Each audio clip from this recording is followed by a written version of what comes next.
Good afternoon. Thank you all for being here and welcome back to another plenary session. My name is Grace Adjala. I am a lawyer working primarily in domestic violence and child welfare in McKinsey, Calgary, and I'm a member of the Parkland board. And I'm also thrilled to introduce our speaker for today's session, Gilary Massa. Gilary is a human rights and equity educator and strategist with over a decade of experience supporting schools, advocacy organizations, labor unions, government agencies, and private enterprises through the work that centers around human rights, equity, and inclusion.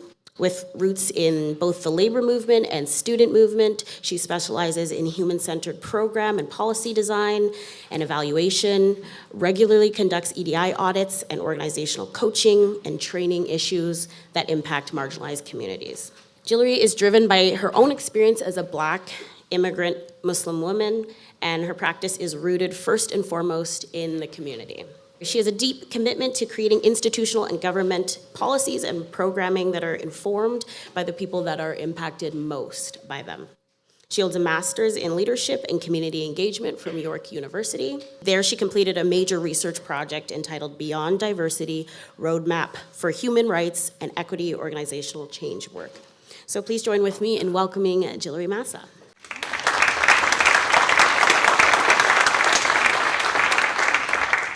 Good afternoon, everybody. Thank you so much for having me. It's really nice to be in a room full of change makers in a really critical moment in Canadian politics and politics here in Alberta. I have been abroad. My family is originally from Panama, and we made the decision earlier this year after I had our third child that we would spend the rest of our mat leave in Panama City. So I've been watching from abroad as folks in my own city of Toronto have been mobilizing around the municipal elections. As Ontarians have been mobilizing around the severe underfunding of the healthcare system there and the pending labor action by some of the lowest paid education workers in the province who are fighting not only for better work and working conditions, but also for better conditions for students and families in that province. Before I move forward, I would like to acknowledge that today we are meeting on the Treaty 6 and the traditional territories of the Cree, Blackfoot, Métis, Nakota Sioux, Iroquois, Dene, Ojibwe, Saulteaux, Anishinaabe, Inuit, and many other communities who have histories, languages, and cultures that influence the vibrant community that you have here in Edmonton. The image that I have up on the screen is a screen grab from a website called native-land.ca. I invite you all to visit it, contribute to them. They are a volunteer organization, and they run an interactive site that has documented Indigenous communities around the world. You can actually click on whatever part of the world that you'd like to see, and it'll show you the Indigenous communities, the treaties, the languages spoken there. It's a really beautiful site. This quote, it really kind of sat with me, and it says, "Land is something sacred to all of us. Whether we consciously appreciate it or not, it is the space upon which we play, live, eat, find love, and experience life. The land is ever-changing, ever-shifting, giving us and other creatures and beings on this earth an infinite number of gifts and lessons." One of the things that struck me when I started working from home was that I would turn on the news in the morning, CP24 in Toronto. The broadcast would start the day with the land acknowledgement. And I thought, that's interesting, because nothing about the news, even if we had really big issues about Indigenous communities happening in the news cycle that day, ever really made it onto the screen. But we had a land acknowledgement. So it really has me thinking about, as settlers and as immigrants, as people who have been displaced by poverty or war or environmental degradation, imperialism, to lands like these that have been colonized by a state that continues to disenfranchise, erase, and degrade Indigenous culture and community. I want us to really think about how do we become co-conspirators to Indigenous communities, working hard to ensure that this country lives up to its commitments made to advance the Truth and Reconciliation Commission's 94 calls to action. This is part of my learning too, and I feel remiss to start a conversation about building a gender just and racially just society and movement without actually thinking about how do we bring these land acknowledgements to life. I want us to think deeply about what our movements have done to decolonize our own work, to learn and create relationships with Indigenous communities that are around us, and how we are supporting and honoring Indigenous leadership in all of our fights for more just systems. Whether we're talking about women's rights, environmental protection, reproductive justice, healthcare advocacy, education, poverty, reforms to policing, challenging racism, homophobia, transphobia, ableism. There are links that can be made at every stop. There are ways and things that we can learn. There are ways we can walk together with Indigenous communities. For those of us who are not Indigenous, when you are working around a table, coming up with that campaign or policy proposal, asking yourselves how we might better advocate for Indigenous communities, we have to ask ourselves who is around this table with lived experience. How might we build those connections in ways that we might not have before? It's easy to do a land acknowledgement. The real work is in finding ways to ensure that our movements are inclusive and truly inclusive of Indigenous communities.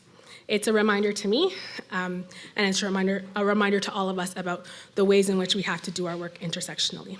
I was asked to talk about what it takes to build a more racially equal, gender-just society. I come to this topic as a Black, Latina, Muslim woman who wears a hijab. I'm the daughter of an immigrant, a single mother, who came to Canada in the late 80s looking for a better life, in the dead of winter with $100 in her pocket and zero English. I come to this conversation knowing food banks, secondhand stores, roach-filled apartment complexes, living paycheck to paycheck. I come to this conversation understanding student debt and multiple part-time jobs.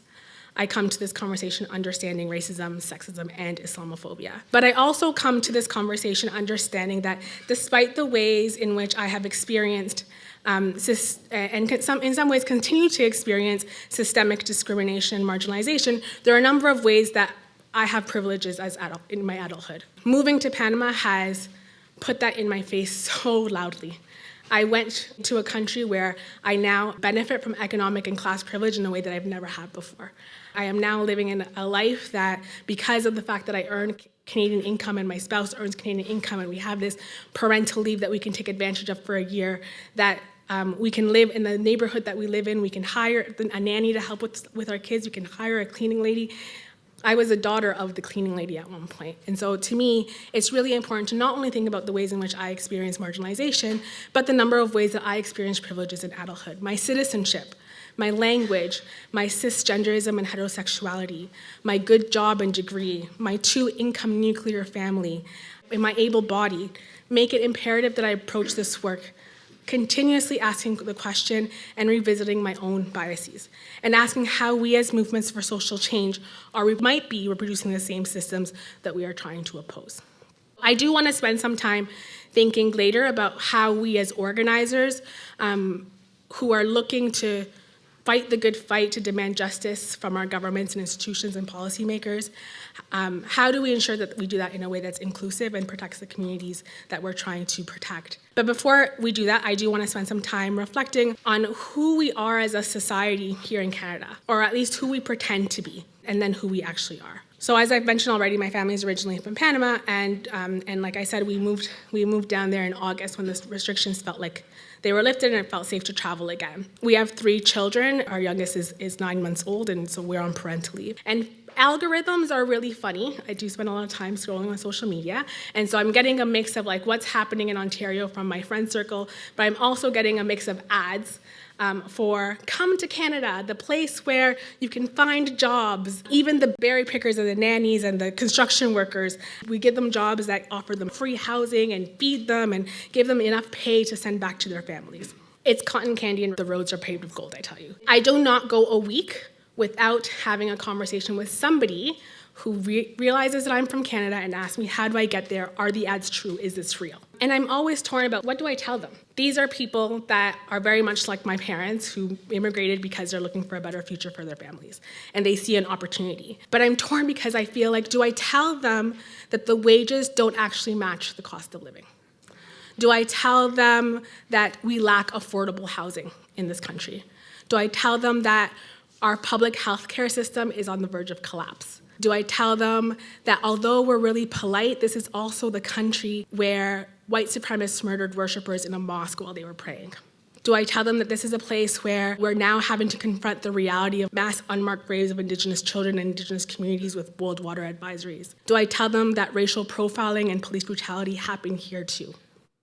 Do I tell them that with the rise in white supremacist groups and hate-motivated incidents comes a real deep insecurity in racialized communities in this country? Do I tell them that in this country, a country that touts itself for religious freedom, a woman that looks like me, who wears a scarf like me, in one of the largest provinces in this country would not be able to work in some of the sectors that I work in the province of Ontario? What do I tell them? I usually just settle with the truth is that Canada has given my family a lot of opportunities. It really has. But it's not easy. It's very cold, and depending where we live, it's very expensive. That's usually what I settle on. But it's a contention that I truly have, because the reality is that we are dealing with two faces. On one hand, we are polite, we are kind, we are social systems and structures. People hear that I'm on a paid parental leave, and in Panama you get 3 months if you're lucky. And so they see all of these things. The roads are paved with gold. But what they don't see is the statistics that are coming out of this country. So these are stats from Statistics Canada. They put out an annual report on police-reported hate-motivated incidents. It reports that in 2020, Canadian police reported 2,669 criminal incidents that were motivated by hate. This was the largest number of recorded incidents since comparable data came out in 2009. Between 2019 and 2020, the number of police-reported crimes motivated by hatred of race or ethnicity increased by 80%, from 884 to 1,594. It reports that hate crimes targeting the Black and Jewish populations remain the most common types of hate crimes reported by police, representing 26% and 13% of all hate crimes. And that the largest increase in the number of hate crimes were in our large city centres, were in our largest, most diverse provinces in Ontario, in British Columbia, in Quebec, and here in Alberta. I want to remind us, though, that hate-motivated crimes and incidents continue to be one of the most underreported in our communities. So this statistic might be shocking, but it actually doesn't paint a real picture of what is happening in our communities. I think that it's really important to consider and think about how do we create opportunities for marginalized communities to feel like they can come to our institutions and that they will be seen and respected, and issues will be investigated properly. I want us also to remind us that while more and more of our institutions are collecting race-based data and data on experiences of marginalized communities, many are still very resistant to collecting the data, needed to know the truth, needed to validate the experiences of people, and to empower communities to push for change. If we look at Alberta, I couldn't find a spreadsheet or a stat or a graph that actually disaggregated the data that exists out there about the types of things that we're seeing here in this province. I did find lots of news articles, and of course I've been hearing about lots of news articles of things happening here in this province. And over the last few years, I've had the feeling, after hearing news after news, of what the heck is happening in this province? Why are there so many individual acts of discrimination? And so I want to just share some of the things which I'm sure many of you are familiar with. Specifically felt like a really difficult time to be Muslim in this province. And I speak about this identity in particular because it's the identity that I hold and I know the most. In May 26, 2021, a Muslim Calgarian man was met with Islamophobic and racial slurs for hanging a Palestinian flag on his car. Video showed the attacker stating, "I'll knock your effing terrorists out." On April 25th, 2021, a man made obscene gestures towards a woman wearing hijab and then hit the car of the Muslim family, then got out of his vehicle, continuing to use racist language, and assaulted a friend of the family who was also on the scene. Again, in March 21st, 2021, two young Muslim women were walking in Princess Island Park in Calgary when one of the women who was wearing the hijab was targeted with racial slurs and physical assault. February 2021, a man at Century Park Transit Station aggressively approached a Black Muslim woman who was wearing a hijab and threatened to physically assault and kill her while she was waiting for a bus. In February of 2021, a man pushed a woman wearing a burqa to the ground and made threats to kill her as well. Again, in February 2021, a 9-year-old woman wearing a hijab was approached by an unknown man at the University of Alberta, here, transit center, who hurled racist remarks at her and became aggressive until the transit employee intervened. In December of 2020, a woman repeatedly tried to strike the head of a young Black Muslim woman who was wearing the hijab while yelling racist obscenities. In December 2020, two Black Muslim women who were wearing a hijab were assaulted at the South Gate. What's the trend here? That intersection of gender and religion, that intersection of race, gender, and religion. We're hearing a lot about Black Muslim women that look like me. I want to talk a little bit about our institutions as well, because I know that in September of this year, the newly appointed Human Rights Commissioner was asked to step down because of some allegations of Islamophobic comments he made in a book review in 2009. This year, we have heard about the ways in which, also about how Indigenous communities experience the healthcare system in Alberta, and how they're often dismissed by healthcare workers, discriminated against for being Indigenous, mistreated, leading to gross neglect and sometimes death, like the case recently that we've heard of the Big Stone Cree Nation woman who's alleging discrimination in a lawsuit after her newborn dies in a hospital here in Edmonton. What I have listed for you here are a series of individual incidents that for some may feel isolated or actions of one person. So one might argue that it would be inappropriate to characterize, or even irresponsible to characterize, Canada or Alberta as oppressive or racist or any of the other terms that we'd like to use. Many of us have equal amounts of example of how we are a welcoming society to marginalized communities, which is true. I challenge us to think critically about this line of thinking, because what it does is that it removes us from thinking about the systemic ways that these incidents can exist within our society. I am concerned about the individual acts of discrimination. Perhaps it has an impact on how I see myself as safe on the bus, on a street, in a school, on a university campus. But I'm more interested in understanding how our systems and our social movements respond, or how our systems and our social movements uphold these individual acts of discrimination. We are having nationwide conversations about anti-racist education in schools. We are having conversations about policing and how it disproportionately targets Black, Brown, and Indigenous bodies in our communities. We are having conversations about COVID-19 responses, or lack thereof, and how marginalized communities have been disproportionately impacted. We are also having a nationwide reckoning about the treatment of Indigenous people in this country currently and historically. Yet still our institutions and those who have the power to govern and make decisions over our bodies are made up of the same dominant class. I had put this presentation together before. I thought about exactly what I wanted to say, and I wish I had put up a picture of all the premiers in this country. Because I think that is emblematic of what it is that we're dealing with. You know, the picture that is the most recent one has some folks who appear to identify as women, or I would perceive to be as women. And so at least we're doing the bare minimum. We're offering some gender diversity there, but even still it doesn't come close. I think now we have one Indigenous person who is represented in the premiers group, but overwhelmingly, the leaders of this country still represent the dominant class. I don't want us to play into identity politics because I think it's dangerous, but I also think that it's important to think about the ways in which these are important markers. Who sits around those tables? Who gets allowed to make decisions? Who gets to influence decisions about our communities? Who gets to say what stories are important or not important? Who gets to say what is legitimate and not legitimate in terms of experiences? So what does it look like to disrupt power? I have this diagram up here. It's a good example of kind of how I think we should look about the disruption of power. I think we often focus on that top part of the triangle, those individual acts of discrimination, that laundry list that I gave you today about things happening in Canada and here in Alberta. We often focus on those individual acts because they're the easiest to mobilize around. It's easy to say, oh yes, somebody was attacked and hurled a racial slur, somebody was attacked and hurled a homophobic slur, somebody was discriminated against because they're trans or disabled. It's really easy to galvanize and mobilize people around that. Those big, obvious moments of discrimination that make it difficult for anybody to refute systems of oppression is often what we hear about and see about and come together around. But I want us to consider how those individual acts of discrimination are emblematic of a system that was created to exclude those who are most marginalized. How the system itself may be failing us. We are feeling the weight of an underfunded healthcare system. In Ontario, there are teachers and students that are feeling the impact of a government that refuses to fund education. But for those of us who are working poor, racialized, disabled, queer, and trans, we are feeling the impact astronomically. We are all feeling the impact of an underfunded system. We are all feeling the impact of governments who are not putting people first. All of us are feeling that. But for those of us who are racialized, those of us who are queer, those of us who are disabled, those of us who are the intersection of any of those things, we are feeling it twofold, tenfold even. I want us to pause for a second and just stretch our thinking, because I've talked a lot about identity, and I want us to just stretch our thinking about identity.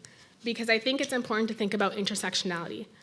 And even think about your own intersectionality, right? Because we're not just a single being or made up of one single part. I talked about my own ways how I carry privileges and marginalization. Yes, I'm Black. Yes, I'm a woman. Yes, I'm Muslim. Yes, I'm Latina. If we were playing oppression Olympics, I would win. But if we consider the other ways that I experience privilege, I speak English without an accent. I have Canadian citizenship. I can cross borders without a problem. I have a post-secondary education. I have access to change makers in a room.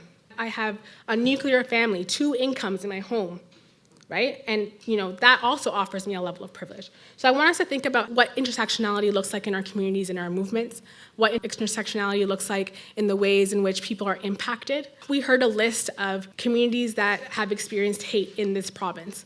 Most of those people were Black, the ones that I listed, Black, Muslim, and women. They're experiencing discrimination threefold. But I also want us to consider the dimensions of diversity. And I bring this up especially because I'm in a room full of folks that are organizers, policy, help shift policy, academics, activists. And so I want us to think beyond just our identities. We often think about that internal dimension, our age, our class, our race, our ability, our sexual orientation. What we don't consider is the other ways that we have access to power and access to influence and access to privilege. What role do you play within your society? Where do you hold influence? What is your external dimension? Where do you live? Where do you work? What is your income? What is your educational background? What do you look like? What is your parental status? Are you a single parent? Are you coupled? And then I want you to think about your organizational diversity. Do you work in a labor union that maybe you have power there and privileges there around how the labor movement organizes in this province or in a workplace? Do you have access to decision makers on a regular basis? Do you work in an institution, an academy, a university? Are you a professor and developer of knowledge and giver of knowledge? How do all of those things intersect with the ways that you interact with the movement as a whole for justice? What might it look like to disrupt power here in Alberta? What does racial justice and gender justice look like? And how do we construct and advocate for policy that disrupts the status quo? For me, it's about thinking deeply about who we are designing for and considering how we can leverage the tools and resources that we have to build popular movements that center the voices of those who have the most to lose if we don't disrupt the status quo. We have to give people the tools to understand that when we're talking about access to education, when we're talking about properly funding healthcare, we are inviting them to have a say on what exactly that looks like. We're inviting them to share their stories and lived realities. We're considering language barriers and lack of time to volunteer and potential risks to engagement. I think a lot about the rhetoric around COVID-19 and work and social distancing in the city of Brampton. City of Brampton in the province of Ontario is not far from where I live. It's made up of a large South Asian community, many of which are factory workers. The news cycle was all about how Brampton is bringing up our numbers. COVID is just rampant in Brampton. It was, people don't know how to social distance in that part of the city. They don't know how to do this and the other, with no recognition or understanding that actually what was happening is that these are factory workers who don't have the ability to not go to work. They don't have the ability to take a paid sick leave when they are actually feeling sick. They don't have the luxury of social distancing because they live in apartment complexes or lived in multi-family units in order to survive. We are talking about class that's intersecting with race here. We're not talking about people's just inability to understand the importance of social distancing or their inability to understand or their selfishness, which I think often it was presented as. So really thinking about how do we center those voices as movements. We call on our governments and our institutions to do that, to think about the most marginalized. But I don't know that often we're actually doing it ourselves. Finally, I want to invite us, on that note, to think about what power looks like for ourselves in our social movements, in this room. Who is within our leadership, who is within our movements, and who is not. Let me tell you, I have spent most of my adult life in this work, in activist spaces, working in labor movement, working in the student movement. I currently work in a school board in the Human Rights Office. Even in activist spaces, I am often the only person of color, often the only Black person, consistently the only Muslim. I'm never read as Latina, so that's completely off off the list. I want us to consider how inadvertently we are creating movements that are replicating the power structures that we are fighting against. And what do we need to do to actually reflect upon ourselves, to think about how do we make these spaces where people of color, people with disabilities, people who are queer and trans see this as part of their movement. George Day has a really great quote that says, "Inclusion is not bringing people into what already exists. It's about making new spaces in the space for everyone." What my challenge for you folks is to consider what does it mean to create a movement as we're fighting for social justice and change, and as we're challenging our governments to create opportunities for marginalized communities. What are we doing around our own tables to create opportunities for design for marginalized communities? Think about the ways in which the right has a really good kind of rhetoric in making things simple. Get off the gravy train was Ford's whole quote in the GTA or in Ontario. So how do we create opportunities for people to see themselves in the movements that we are building? Ultimately, when we're talking about fair working conditions, when we're talking about a just society, when we're talking about free or affordable education, when we're talking about environmental degradation and reproductive justice, we are talking about those in our society who lives furthest on the margins. But unfortunately, they don't often see themselves reflected in these rooms. So what might we have to do to make that happen? How do we understand the needs that they have? How do we leverage the tools that we have as organizers to be able to challenge those institutions? How do we say, we have space, we have money, we have ears. What do you want to tell the powers that be? Thank you.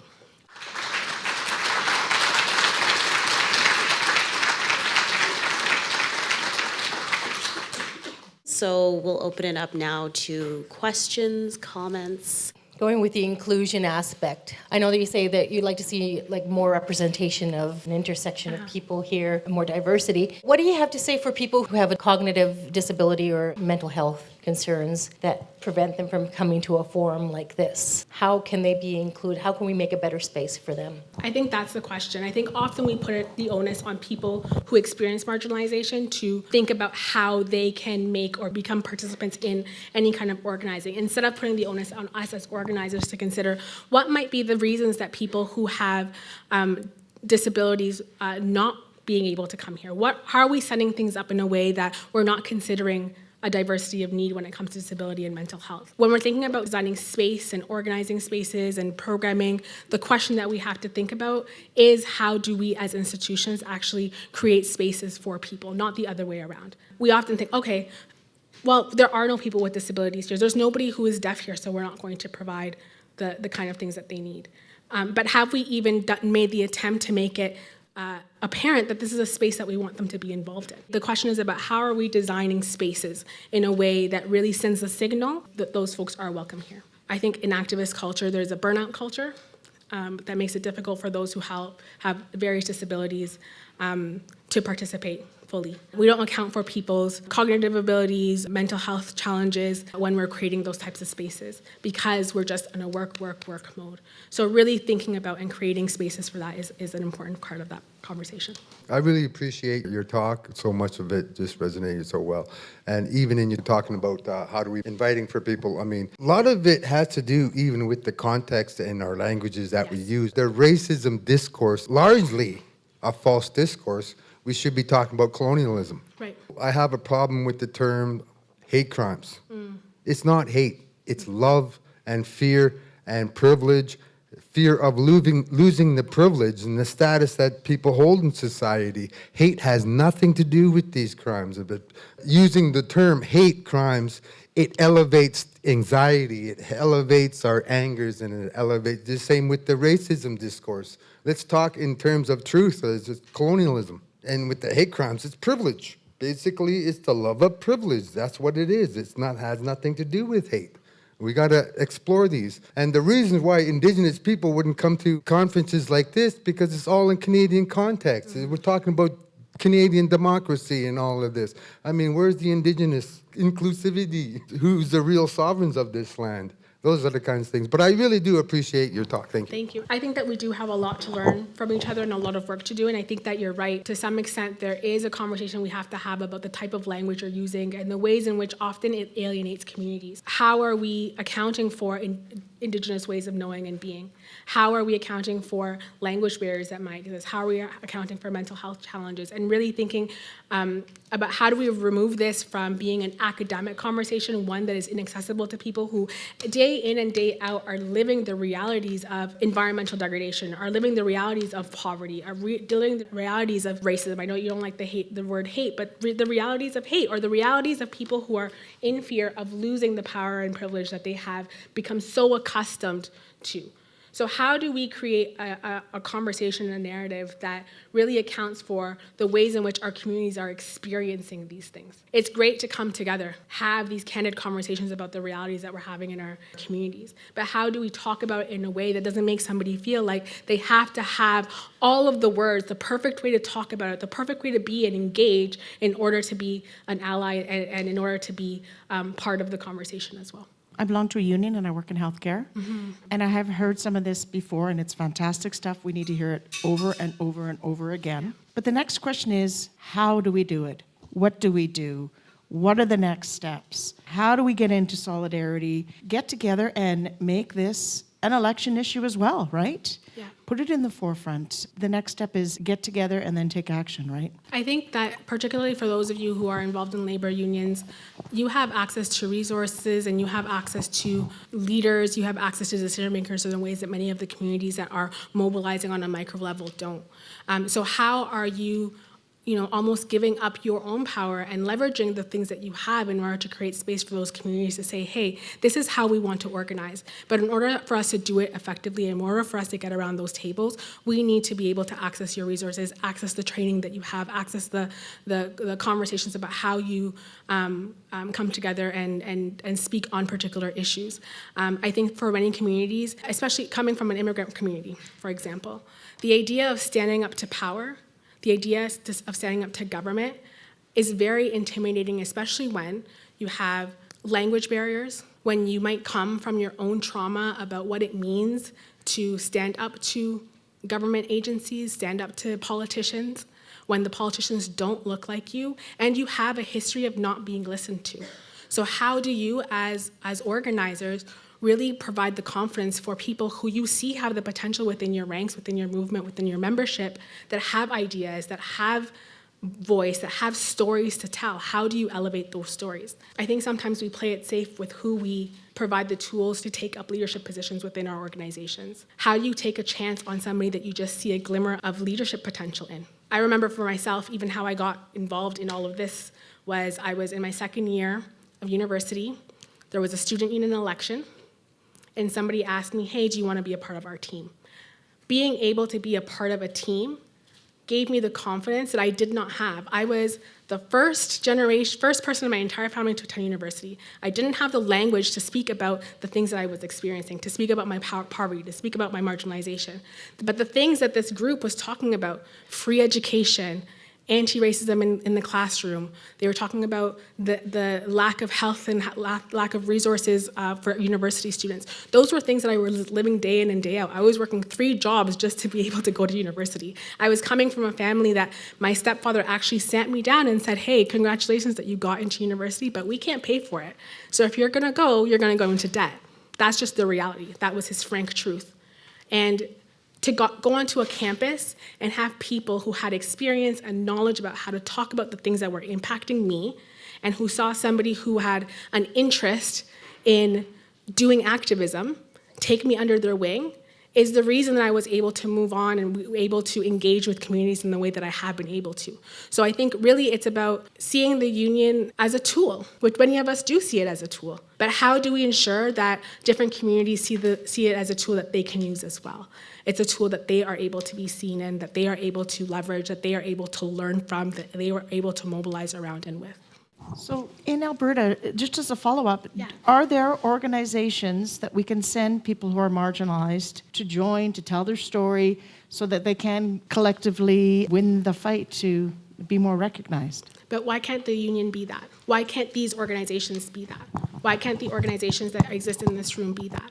Why can't we begin to do an analysis of who exists in this province, who is already doing work? How do we bring everybody together to share with one another, to learn from one another, to collect not only our people power, but our resources and our ability to do this work? I think that often it's not about being able to say, hey, you're Black and Muslim, and so there's an organization over there that maybe you can go and join. But it's no, as a union, this is our fight too. We are interested in this too. And so how do we leverage the tools that we have, the resources that we have, to ensure that the issues that you're bringing to the table are at the center?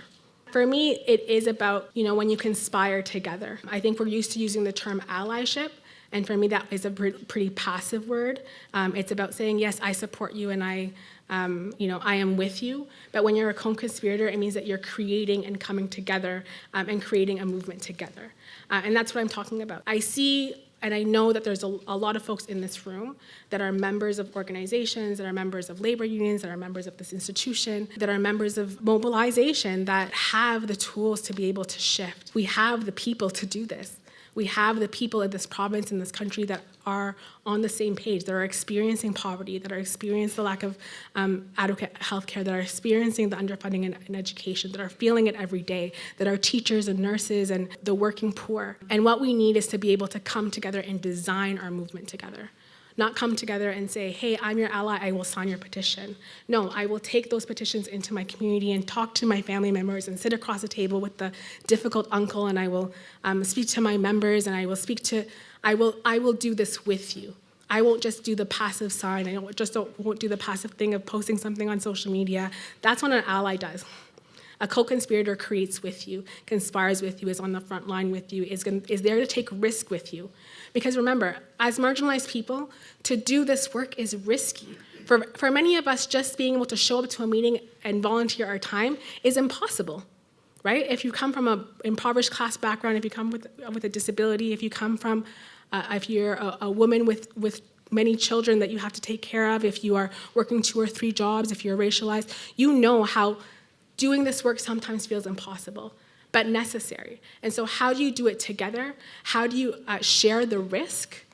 And that's part of co-conspirator, is sharing the risk, sharing the work, sharing what will come after the good and the bad. How often do I see individuals that look like me take on the risk by themselves?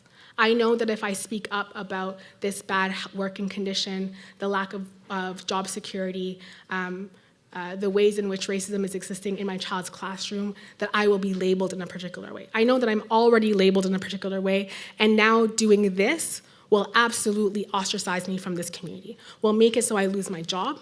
Perhaps my child will face repercussions in the classroom. Perhaps I won't get the kind of health, even I wasn't getting the great healthcare system before, it'll be even worse because I've spoken up. So how do we use each other to create a buffer in order for people to be able to take those risks together? I've got my daughter sitting next to me listening to this as well. What I'm seeing with her generation is a kind of like openness and fluidity with how they perceive themselves, with these aspects of their identities, and with their willingness to move between spaces and to be really energized and wanting to be agents of change. How do we bring them into those spaces and bring that energy with them? I think that we can have young people in the union. I think that often we put too many limitations about who and how people can be a part of this. We have to be the perfect activist. We have to have the perfect language. We have to have the ability to fully understand and unpack and have that academic language to discuss what it is that we're truly talking about, right? But when our children are talking about the class sizes are too big and I can't focus, when they're talking about my mental health challenges or my exceptionality in the classroom is not being paid attention to, or they're talking about my gender identity is not exactly as we've perceived it to be in the past, and gender is fluid now. Like, those are things that we can embrace and encourage them to talk about, but create also spaces. They are workers too, right? Young people have part-time jobs. Young people are in workplaces and they understand. They also live in families where they are supporting mom or dad, or mom alone or dad alone, and watching their parents struggle, watching their parents work those 2, 3 jobs in order to make ends meet. They're not isolated from those realities. They might have a different way of talking about it, a different way of communicating about it, but I think that we need to figure out ways to embrace that. Think about the ways in which social media has transformed how we talk about issues. Who gets to talk about issues? And many of us, including myself, don't know a thing about how to engage in social media, but our young people do, right? So on one hand, I don't think we should assume or assign that task to our young people because I think that they have many talents, but I think it's also about creating like the space to ask, we know that you experience these issues intimately. We know that you understand poverty. We know that you understand underfunding. We know that you understand racism. How would you talk about it? How do we bring your friends on board? How could you help us bring you into the movement? And I think that we often assume people's limitations. We often assume how people can help us instead of just saying, we need your help. You have a community that we have not been able to reach. Tell us how we do that. And I think we could do that with young people. We could do that with people who come from marginalized identities. We could do that with immigrant communities, really just asking how. How do we use the tools and the resources and the money and the space that we have to ensure that you see yourself reflected here? My name is Mike. I have the privilege of being the president of our union, Health Sciences, and one of the pieces that I hear very clearly from you, and I'm reading over and over again your script above your head on the wall about that space. And when you had the privilege circle up there and pick your spots, I'm pretty lucky. The one piece that I think about is becoming very comfortable with the uncomfortableness of where I sit in my role as a leader. But what I have is the ability to kick the damn door open to allow others to walk through, and sometimes I forget. And it is only through these conversations, hearing you and all of the folks in this room as change makers that remind me that there's more to do. There always is more to do. So I just to say thank you. Thank you. It's an important process to continuously revisit where you have privilege and where you have influence. To wake up every day and consider those things. I think it's an important process. But I also don't want us to get caught up in that guilt. Oh, woe is you. You live in a society that sees you as it.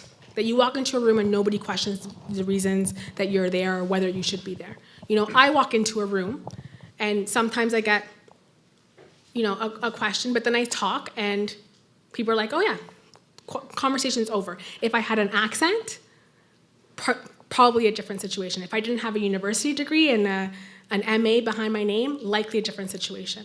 The question for me is exactly what you said. What do I do to leverage the privileges that I do have? That's where that question about resources, that's where that question about space, that's where that question about access comes in for me. Because we all have influence in this room. Some kind of level of influence, right? And maybe it doesn't feel as gross as, the president of a, I mean gross by grand as the president of a labor union. Not gross like nasty, but gross like grand. But you do have influence somewhere. You have influence in your child's school. You have influence in a religious community. You have influence in with your neighbors. You have influence with your family. So how do you leverage those that privilege in order to create a society that is more just and create a space where people feel like they too can have a say in how we shape this? I'm involved in a union. Another activity I'm involved in is the Seniors Association. Mm-hmm. The Seniors Association has developed a relationship with Norquest College. Every month or two, a group of seniors go and talk to a number of people who are going to Norquest College, and many of them are aspiring to be in the kind of professions that Mike is president of the union of. They're health professionals, health providers, and it's just a conversation, and we basically talk about their experiences coming to Canada and some of the challenges they face, and then they ask questions of us as seniors about our perspectives. I just wanted to comment on that, but I would also want to say, okay, we're doing this again in the next couple of weeks. We're going twice to Norquest to talk to people. What do you see as some questions that we could be asking as seniors that would provide the best benefit to these prospective or new immigrants that are coming in and developing their skills and moving into the workforce in Canada? I think that there's just a lot that you can learn from each other. The assumptions that we make about the perspectives that people will have based on their identity. I learned this the hard way recently, not too long ago. I come from a mosque community that is mostly South Asian. I experienced a lot of anti-Black racism in that community. After the murder of George Floyd, that Moss community wanted to talk about anti-Black racism, and they called me.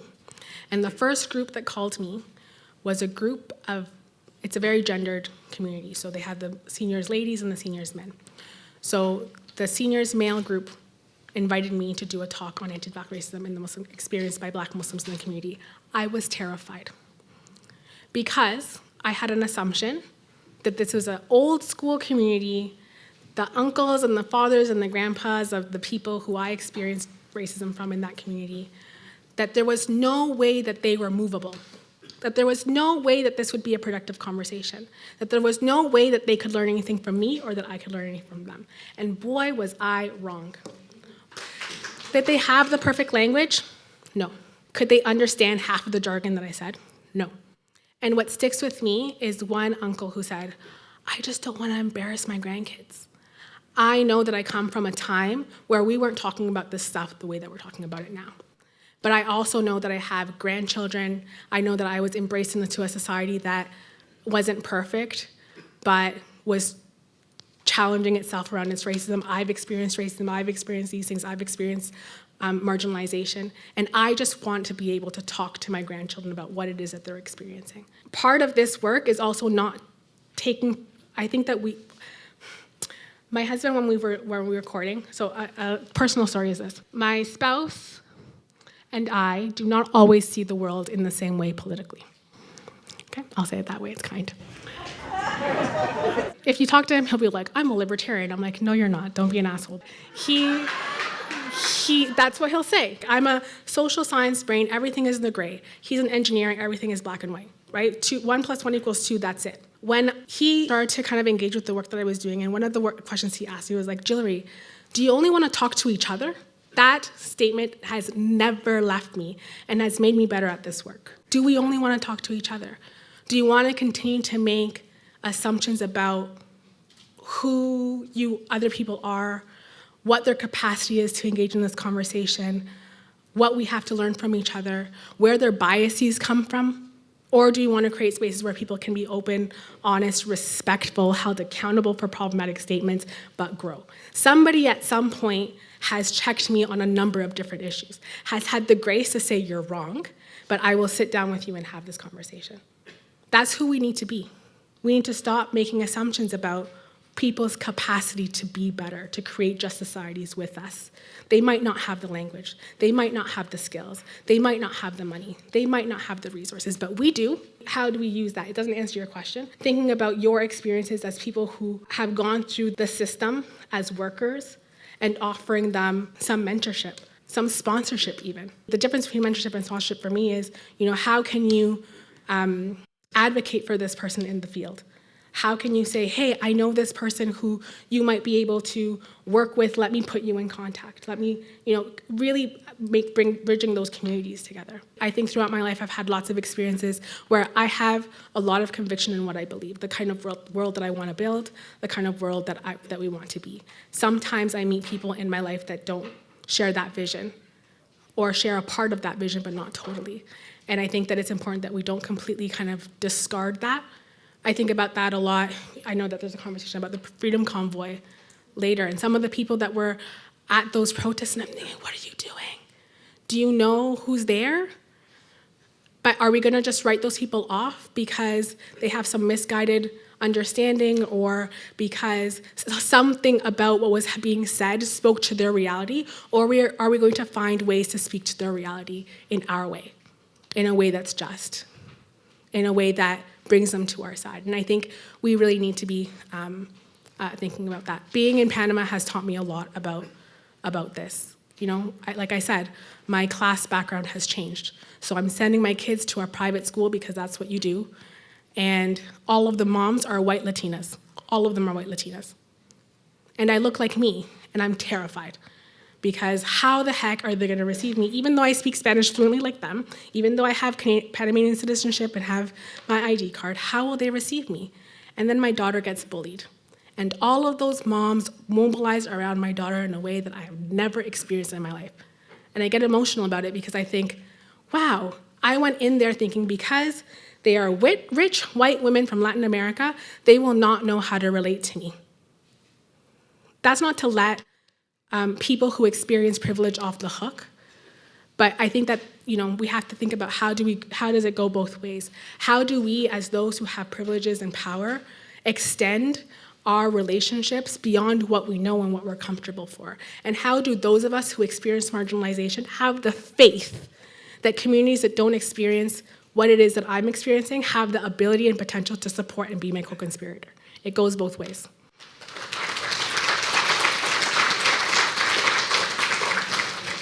You mentioned about we have to be a perfect activist Yes. to build a better society. How are we going to do that? Because we are all human, we are imperfect. I think that the perception is that we have to be a perfect activist. And that is our problem, that we have to come with the right language, the right tools, the right aesthetic to be able to engage in this work. I don't think that we should be asking for perfection from everybody. I think we should be asking for humility. I think we should be asking for open hearts, open minds. I think that we should be asking for the ability to shift. I don't think that we should be asking each other for perfection, and I think that sometimes that's what we do. We ask for perfection. I don't want to be misunderstood, though. I don't think that this not asking for perfection means that we don't hold people accountable for ideas and actions that are harmful. We absolutely have to do that. If we are embracing this movement with love, part of that is accountability. Part of that is saying the way that we've been doing things is transphobic. The way that we've been doing things is homophobic or ableist. The way that we've been doing things is racist. We have to be able to hear that and receive that when we are the architects of a movement that has done things in a particular way that's harmful. We have to be able to say it to our allies and have faith that people will take that on with some humility. But I don't think that we need the perfect activists. I think we need diversity in activists, diversity in tactics, humility in activists, and the ability to move. I think one of the ways that will help bring us together are safe spaces in the community where we get to know one another and we talk with one another. I was privileged in the last years of my profession to work in home care. So many of my patients were Muslim families, and they taught me so much because I was able to speak with them and care for their loved one. It's a space and a bridge, as you say, that we need to cross over. The Al Rashid Mosque in Edmonton has been wonderful in terms of outreach to the community. And they open their doors to us, and they often have educational seminars, interdenominational seminars. I remember going to the Al Rashid Mosque, and they had a talk on the role of women. And I had this perception going through my head, well, what are they going to add to the conversation about the role of women? Well, I was blown away. And you go into this mosque for these educational sessions, and they have a huge smorgasbord of beautiful food. Honest to God, they are such beautiful hosts, and they welcome you in through the doors. They put a plate in your hand, and all this beautiful food goes from one wall to the next. You're just shaking your head. I mean, it's just the most beautiful experience. So I just encourage any of you to take advantage of those situations where there is a mixing and mingling, like the Heritage Festival, for instance. I would just encourage you to get yourself out there, reach out to each other and cultures, and get to know one another. I would want to push you a little bit on that. I think it's important to have safe spaces, but I think it's more important to have brave spaces. And what I mean by a brave space is that people are brave enough to be called out, to say something and have somebody in that community to say, I know you meant well, but you really missed the mark. And that your reaction isn't, but I'm a good person and my friends are great and I've been to this place and this, that, and the... No, that your reaction is the human one of saying, shoot, I really messed up and I don't know how to process this, but I'm going to just process it and come back and think about how to be better next time. safe spaces are important, but I think brave spaces are more important, because what we need is for people to be brave enough to say, I'm probably wrong on most things, and I probably have a lot to learn. The other piece of that, I think it's beautiful that we've begun to identify some communities that we can be interacting with as a movement. Now, let's also think about who are the leaders in that community that we can say, hey, I want to do a campaign on the impact of X on your community. Is there anybody here that can come around this table and help us think about this? Is there a way that we can compensate people for their time and expertise? Is there a way that we can host it in your community and ensure that there's food there that we pay for? I talk a lot about money, because the reality is that communities that are not organizing in the way that we could is because we lack the resources to do so. So I'm just going to be frank. We need the money to do it. We need the money to make things, to operate in a capitalist system and fight for what it is that we need to fight for. Visit those communities that you're scared of. Visit them. Acknowledge that you're scared of them, acknowledge that it's problematic that you're scared of them, but visit them. And then identify the community leaders in those communities that you can say, here's the mic, tell us what to do. Here's a check, tell us how to use it. These are the parameters of what we're able to do, tell us how, because we have failed, we have not been doing it well.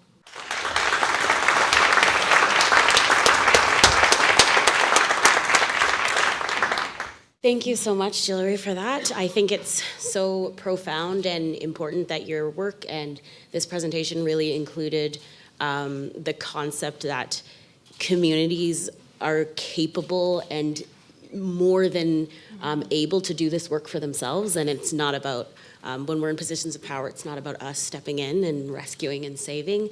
People are equipped to do this work for themselves, and sometimes we just need to ask what kind of support they need. And I just want to say a huge thank you to Gilary for being here and for that amazing, I can do something as a presentation. Thanks.